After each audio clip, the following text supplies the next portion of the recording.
Olá, está no ar mais um Ver TV, um programa para quem gosta de televisão. Realização da TV Brasil e da TV Câmara, com apoio da Comissão de Direitos Humanos da Câmara dos Deputados. O Ver TV discute aqui toda semana o papel da televisão na sociedade brasileira e você é sempre o nosso convidado. A televisão brasileira já é vista na África há algum tempo.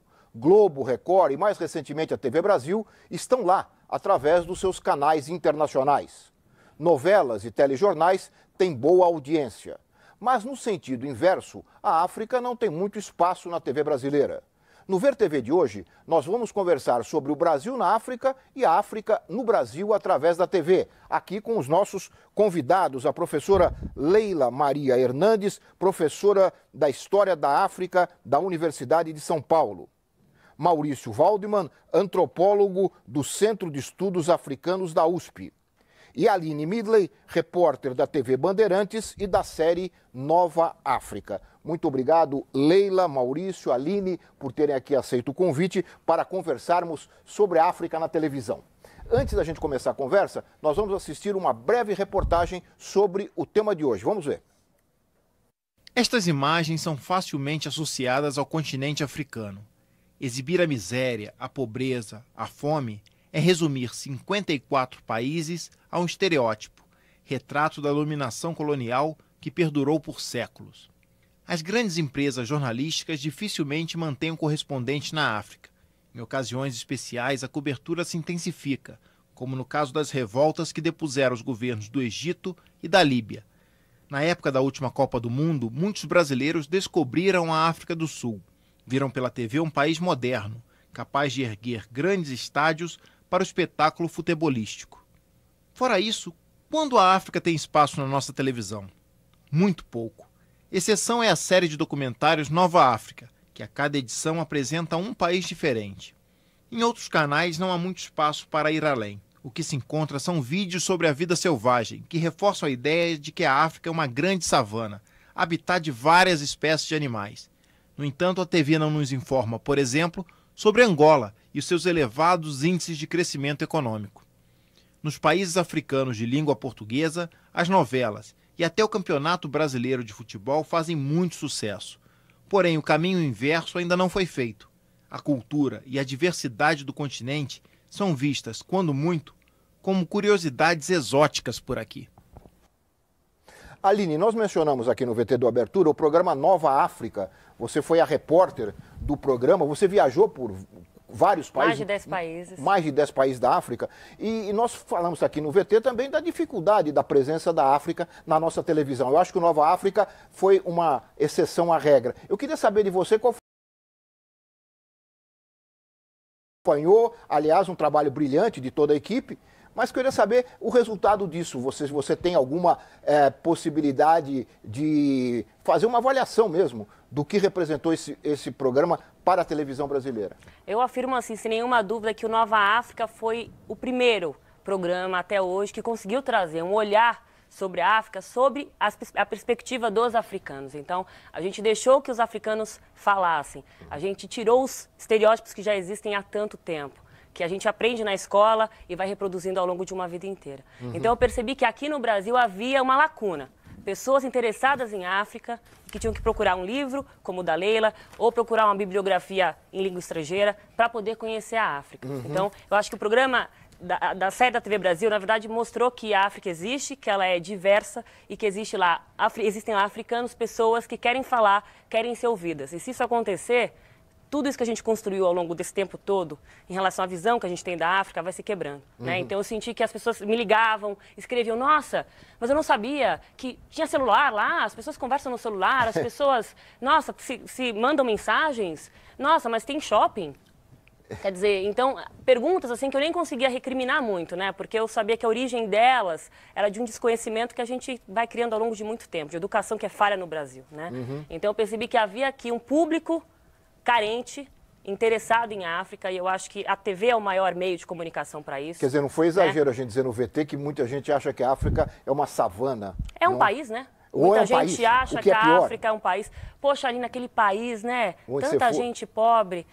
E aí você na hora não sabe muito o que dizer, né? Você não pode reprimir, você não pode... Porque você sabe que aquilo ali é uma reprodução que vem acontecendo ao longo de muito tempo, né? Leila, você que estuda a África há tanto tempo, visita a África, conhece a África, o que é... E a gente aqui, já no VT de abertura, em outras entrevistas, sempre a palavra estereótipo aparece, né?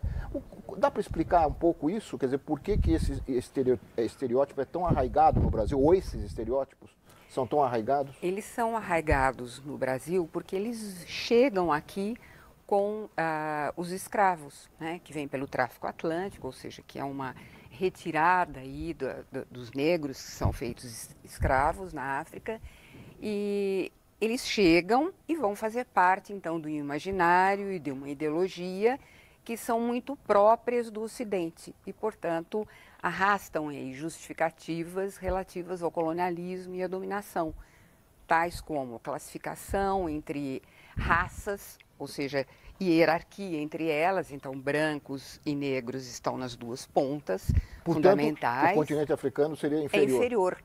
Então, é não civilizado, aliás, não é que é não civilizado, é primitivo, né? É inferior e, portanto, para chegar à civilização, tem de ser, no mínimo, tutelado. Né? Tutelado é depois de 1914, porque até então isto vai responder ou vai justificar tanto a escravidão como as formas compulsórias de trabalho, já dentro da própria África. Então, o que vem para a gente são escravos sem uma história anterior. Então, são seres que são capturados, que vêm para cá, como coisas, como bestas, como mostram, enfim, a documentação da época, ou seja, entre aspas, ambas as expressões, né? E, portanto, isso acaba atravessando no nosso cotidiano séculos e séculos, né? De formas variadas. Por exemplo, nos provérbios, por exemplo, nas cantigas, um monte aí de sambinha que a gente adora e que acaba reproduzindo e que tem uma série de preconceitos, né? Então, isso é muito recorrente, acaba culminando com a ideia atribuída, e fortemente com razões, ao Gilberto Freire, do mito da democracia racial, e que acaba sendo rompido gradativamente, no âmbito do conhecimento mais, no âmbito do nosso cotidiano muito menos, né, de uns 20 anos para cá, de forma mais sistemática.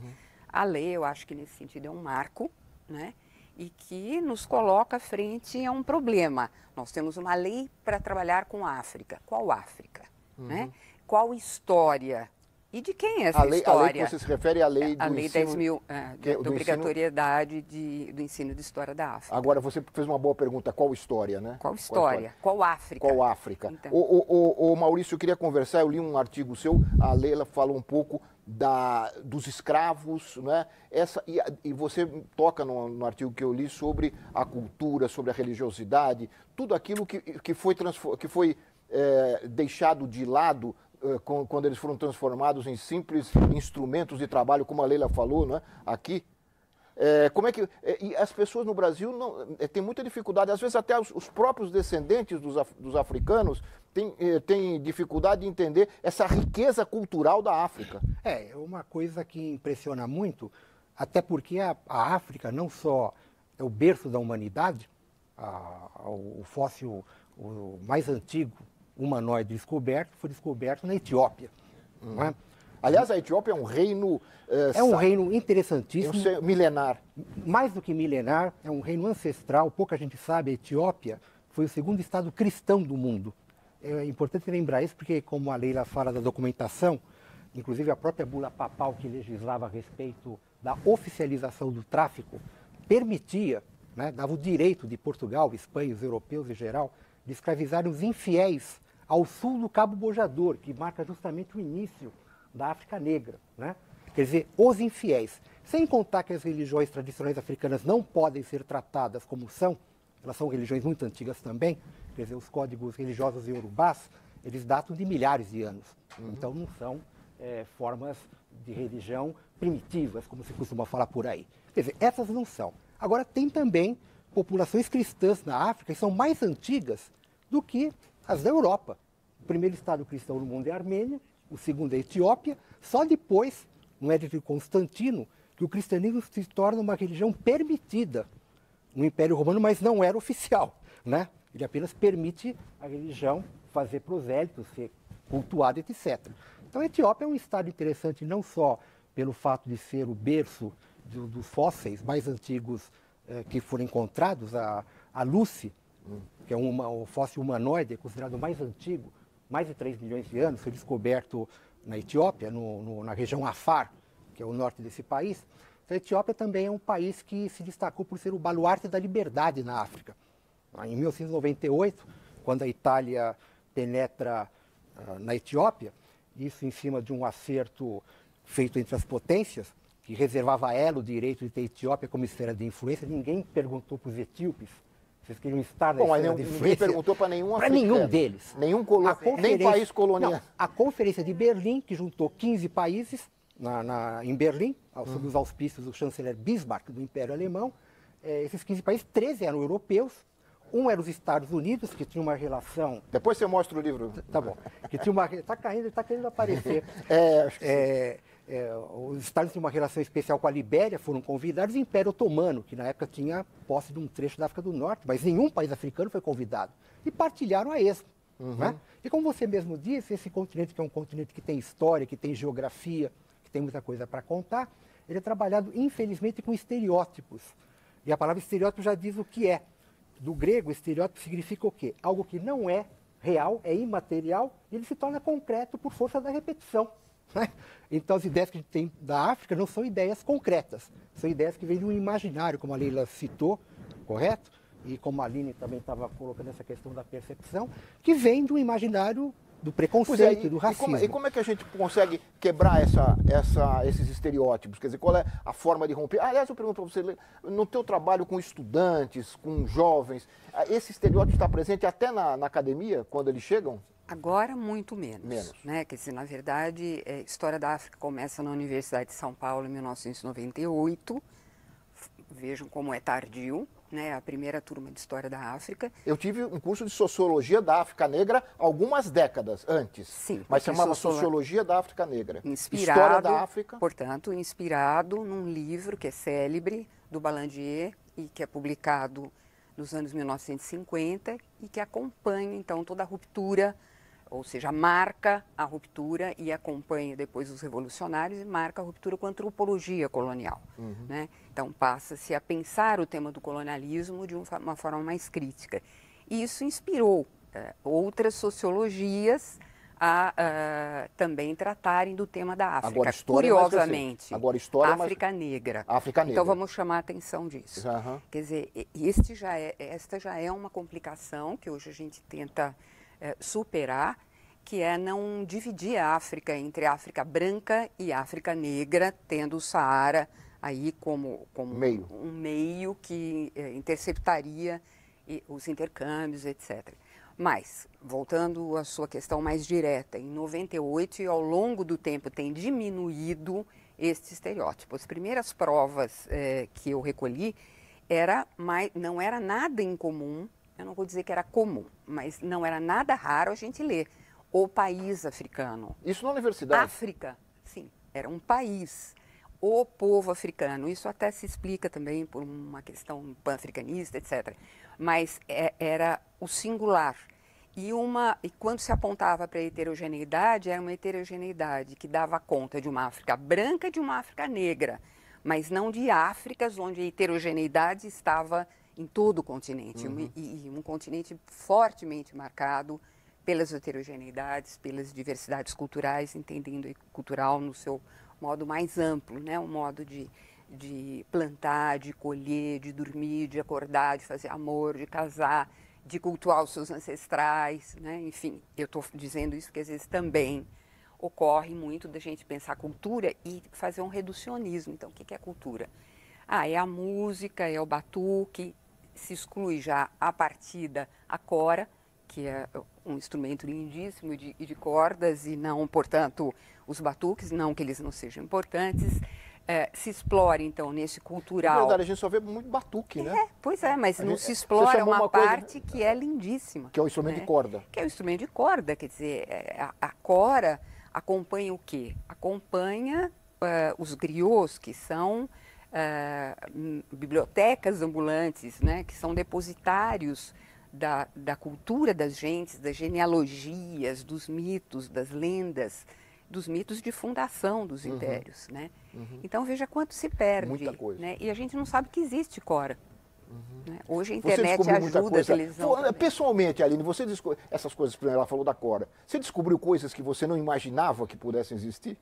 Eu descobri, mas eu acho que até complementando uma coisa que a Lila falou, eu acho que a educação ela é uma base, né? Eu acho que ela é o começo. Eu acho que a mídia entra com o segundo papel, que é de informar, porque eu acho que mais que conhecer a África, a sua história, a sua geografia, as suas particularidades, que são muitas, a gente também tem que tirar um pouco essa falta de orgulho, né, dessa herança africana, né, que a gente tem no Brasil. Então, eu acho que há gerações que já... Eu vou pedir licença e vou falar em vergonha mesmo. Vergonha, né? Eu estou sendo talvez... concordo exatamente. Então, eu acho que a escola está aí para formar as novas gerações, com um olhar diferente com relação à África, com conhecimento realmente apropriado. Mas eu acho que existem gerações que já não tiveram essa oportunidade. Eu acho que isso deixa uma herança muito, eu diria até maldita, né? Porque é uma herança que vai gerando uma educação dentro de casa, uma vergonha, não só por parte dos afrodescendentes, mas do povo brasileiro de uma maneira geral. Né? Eu acho que a herança africana na nossa cultura, ela está em todos os lugares, né? Brancos, não brancos, pardos, negros. A África está na nossa história de qualquer forma. Então, eu acho que a educação entra como uma raiz aí, uma semente a ser plantada e vai criar uma raiz, a gente espera, uma raiz que vai perseverar, né? Exatamente. Mas eu acho que a gente tem que pensar nas gerações que já estão aí. E aí eu acho que a mídia, nós, jornalistas, como a TV Brasil, a TV Bandeirantes, todo mundo tem que entrar nesse debate, né? Quer dizer, a África tem que entrar... com menos savana. A gente tem que... Essa foi boa. A TV Globo eu acho que com primeiro menos savana. eu acho que o Nova África inovou no estilo de trazer as reportagens, mas dar voz aos africanos, mas a linguagem, né? De quebrar realmente com esses termos e realmente trabalhar tudo de uma maneira diferente. Mas acho que a África tem que estar no noticiário mais. A África tem que estar na primeira página do jornal, a África tem que estar na escalada de um telejornal, né? O Sudão está passando, uma parte do Sudão nesse momento, no Sudão, passa por uma crise humanitária terrível, né? A gente não vê isso em nenhum lugar, né? Com cuidado, né? Porque às vezes até aparece. Ou se aparece, aparece de uma maneira, né? Quer dizer, a gente não viaja para a África, né? Para cobrir. Eu acho que isso é um começo muito importante. Aline, eu vou ter que fazer um rápido intervalo, mas a conversa está ótima. Nós voltamos em seguida com o Ver TV, que conversa aqui sobre a África na televisão e a televisão e o Brasil na África também. Nós voltamos já.